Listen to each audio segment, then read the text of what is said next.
You know those individuals that you inform of an event start time 15 minutes in advance because you anticipate their tardiness? Who, as the phrase goes, would be late to their own funerals? Indeed, that is me. Prepare as best I can. I never seem to arrive at my destination on time. It is the most aggravating characteristic ever, yet it is always my fault. Before I had my almost 9-month-old daughter Taylor, I was someone who took punctuality extremely seriously. I was the type of someone who checked traffic conditions on his smartphone and ensured he had petrol the day before a trip. I even set the oven clock 5 minutes ahead so that I would always have the upper hand. I was ready for the majority of obstacles. However, I was unable to anticipate Taylor's volatility. Her demands and emotions vary like all newborns do. Her play was without rhyme or reason. She did what she wanted, whenever she wanted, regardless of whether it made sense. It's as if she were to say, "No, Dad. I shall chew my foot for exactly 1 minute and 27 seconds while laying here. If you attempt to remove it before this time, you will encounter complete opposition. Not to mention the wailing and limb flailing." 3 months prior to her mother's departure, we had a sufficient routine. Since then, Taylor and I have tried to make the best of our circumstances and establish new habits.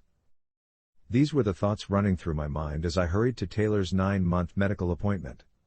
We are on time and ready to leave. Then, she inserts the bottle's spout and pours the liquid on herself. Therefore, we return to the house, clean her, and resume the operation. It is currently 9:19, and her appointment is at 9:30. There will likely be a 20-minute travel time. I will not accelerate excessively or change lanes to be on time. As usual, we will have to be a little bit late. We're nearly there, approximately 5 miles remain. When Taylor begins to wail, I begin to allow myself to relax my shoulders. Oh Christ, not again, not now, I think to myself, assuming she has again opened her bottle. Never take a filthy infant to the doctor, and especially not for a checkup. It simply does not appear correct, it is incorrect. The volume and frequency of her screams are causing my head to feel like a kettle about to boil. I stop before it reaches its climax of piercing whistling. If I had known then what I know now, I would have never stopped or driven into the closest gas station. Anything other than my chosen destination. I stop the car, exit the vehicle, and open the back seat door. There she is, red-faced and snotty. Her blonde curls adhered to her face due to the frustration-induced perspiration. When my little love tears, she resembles her mother. It saddens me, but I cannot think about it at the moment. She left us knowing what she was doing. There is no reason to keep her spirit around, especially in my brain. We stopped at a small wayside memorial. A slightly faded but still beautiful silver and pink cross is placed there, along with flowers wilted by the passage of time and other memorial trinkets. On the crucifix is the name Patty Walker. It appears to be a child's. This makes me more depressed than thinking about my wife. At least, that's what I thought. A mental excursion into someone else's purgatory in order to escape my own. I examine her and am relieved to see that she has not spilled her bottle. Perhaps there is still a chance that we will be slightly on time. I return the bottle to her, wipe her face, and kiss her on the forehead. I believe that showing her affection will help her relax. As if she could read my mind, she tossed her bottle, which struck my forehead and fell to the ground. Great. I am unaware of how disgracefully filthy my car has gotten. Napkins, empty bottles, condiment wrappers, and even a few French fries. In my attempt to collect the bottle, I have thrown other items from my car onto the roadside. Some of them are being blown into the road by the wind. Not wishing to stray too far from the vehicle, I take what I can and stuff the remaining objects back into the backseat on the floor, to be cleaned or forgotten later. We arrive at the doctor's office 20 minutes late. I smile shyly and apologize, hoping they can still see her and that I won't have to schedule another appointment. The voices of the front desk ladies are perceptive, but their eyes were not. Perhaps they softened when they saw me balancing a baby car seat with a very loud pink diaper bag that kept falling off my shoulder as I continued to attempt to quiet her. Yes, she was still crying her eyes out. A nurse with a weathered face and sympathetic eyes approaches us. Now, miss, what appears to be the matter? This face is too lovely to be curled up like this while screaming. Are you hungry? Do you want Daddy to rock you? She smiles and turns her glance toward me. Why don't you take her outside, Daddy, and give her a little bounce? Some infants detest remaining in their car seats any longer than necessary. I smile, express gratitude, and heed her advice. The door opens just as I get her out and sit down with her. Michael Hollander and Taylor, we are now prepared to meet you. Return to the fourth room with the white and yellow clouds. As I grab our belongings and return to our room, Taylor eventually relaxes and nestles into my shoulder. The fact that her thumb was in her mouth indicated that all was good in Taylorville. That is one of her favorite locations. Her mother used to remark, taking the thumb train to Taylorville. After 2 immunizations and a couple scoops of ice cream, we pull back into the driveway, prepared to recuperate from the trauma. As I remove her car seat, I observe a pink elephant with a yellow star on its side. I collect it and hand it to her as we enter the home. I cannot recall purchasing this item for her. It likely originated from her grandmother's residence. She adores her constantly. Whenever she is out and sees anything infantile, she always purchases it for her. It was simply too adorable for Mimi to leave it there, knowing how much Taylor would adore it, she explains. Taylor's maternal grandmother is Rena, or Mimi as she refers to herself. Since my ex-wife left us, she has gone above and above to support us. I believe she feels better about the issue as a result. As if she feels guilty for the selfishness and deeds of her daughter. My mother has been deceased for many years, and Rena is such a great part of Taylor's life. I would never do anything to deny one of them the opportunity. It is difficult to locate trustworthy people to assist you. And it has gotten so difficult for me to accomplish alone. My phone rings, and it's Rena on the line. She had instructed me to contact her after the appointment, but I had forgotten. As I set Taylor in her crib, I rapidly try to come up with a reasonably decent justification. I answered the phone despite being empty-handed and psychologically fatigued. Hello? I answer. What's up, Michael? How did today's appointment with baby girl go? You are aware of my concern for our princess, she told me. A few shots and a few tears. Nothing that a small amount of ice cream couldn't remedy. She's in the 78th percentile for height and the 74th percentile for weight, and the doctor says she's doing great. I replied with pride.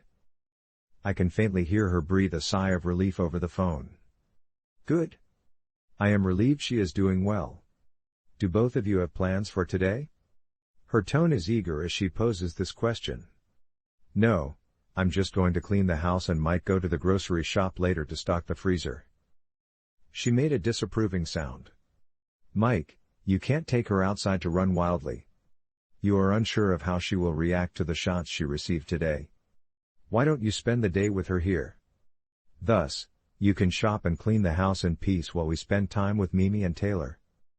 After the earlier tantrum and wardrobe changes, Mimi time sounds like a wonderful idea. I would miss her, but I could accomplish so much more and perhaps take a nap. She will likely sleep the majority of the day regardless, as she typically does on vaccination days. I concur and inform her that we will arrive in around 30 minutes. This affords me the opportunity to serve her lunch, pack her up, and bring her over. I begin driving after turning on some music and starting the car.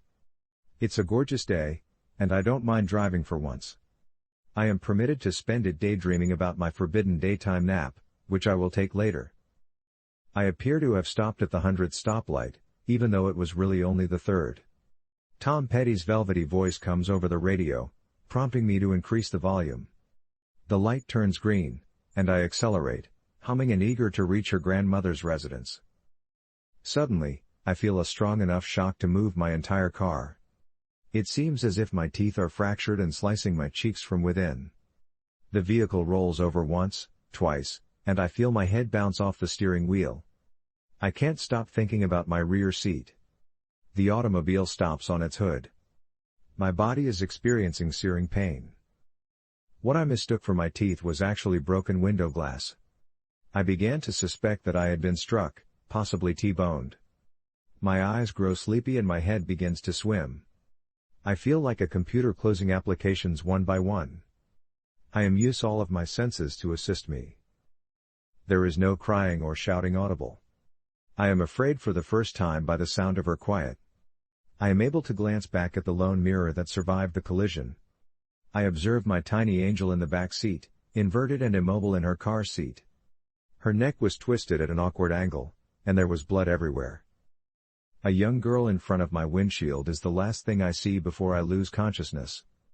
Her face is filthy, and she is wearing what I assume was once a white frock adorned with yellow daisies.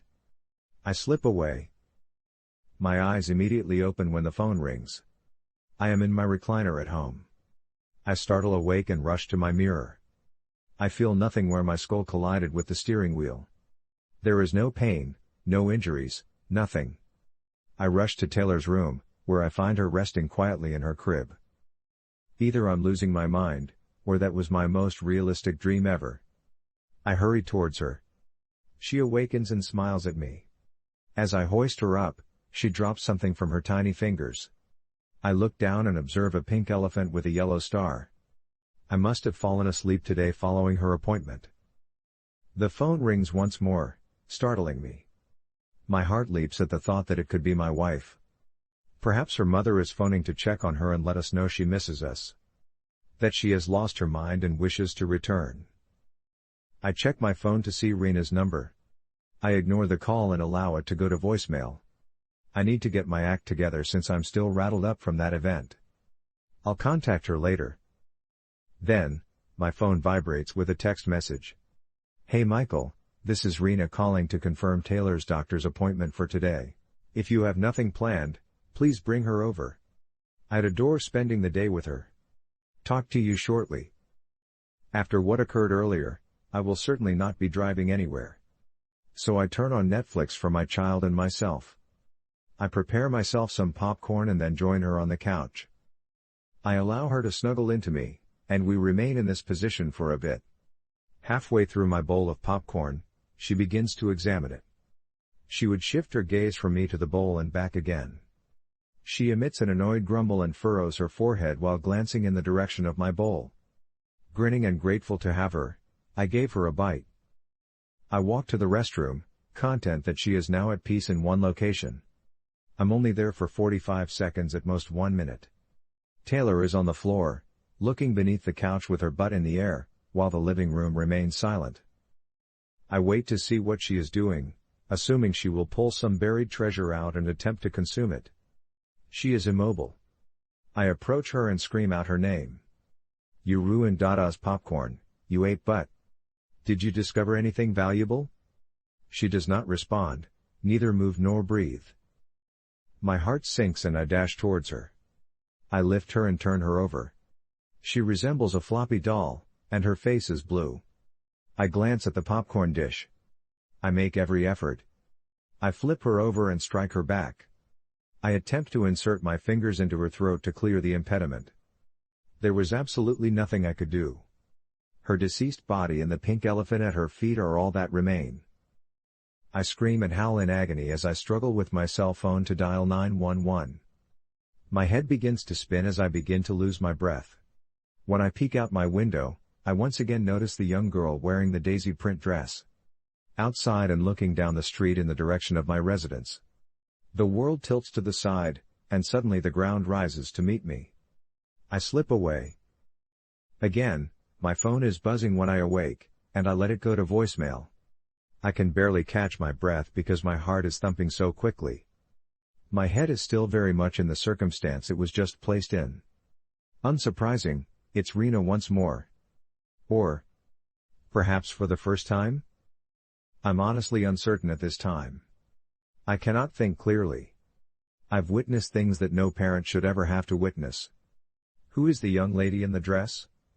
Why are we experiencing this? I rush to Taylor's room once more. She is again snoozing while holding the pink elephant in her hand. I remove it and place it aside. She awakens and smiles at me upon awakening. I reach down to grasp her hand as she reaches up to touch mine, both of us gently returning to slumber.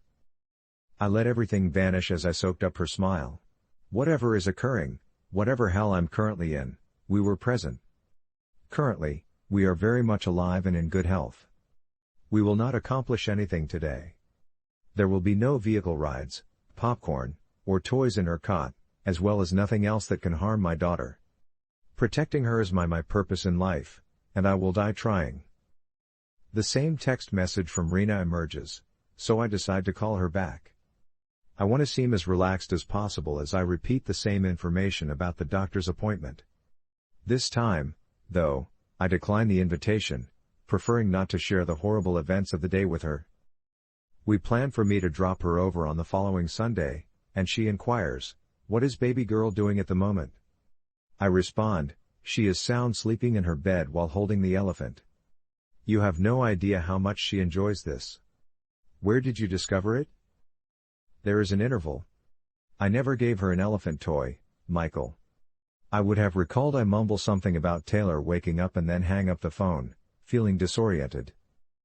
I went to Taylor. I will bring her into my room and have her share my bed during the day. No harm can befall us. We simply need to survive the day, and this nightmare will be done. I approach her cot, where she remains. She lies still, without movement or respiration. I search anxiously for whatever I can use to hit myself with. Something, anything to knock me out so we can start over. So I can once again have Taylor. I have already lost her mother, I cannot and will not lose her as well. Where she goes, so will I. She is my only remaining source of brightness in the world. It turns out I am not required to locate anything. My breathing slows as the environment begins to tilt. The little girl in the dress follows me to the ground with her angry eyes. The telephone rang. I awaken and ignore the phone call, as expected. I rush to my sleeping daughter and awaken her. Today, only one thing is important.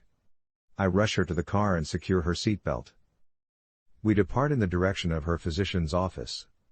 I hope I arrive on time, with no red lights or accidents. When I reached the pink and silver cross, I pulled over and emptied the contents of my stomach over the side of my car before rushing out. I opened the rear door and grabbed Taylor's elephant. Her eyes swell and her upper lip pushes out in anticipation of tears.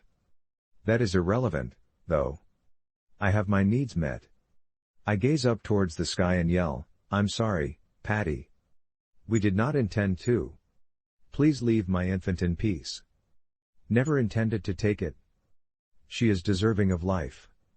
My eyes are shedding tears and spittle is flowing from my lips. "Please."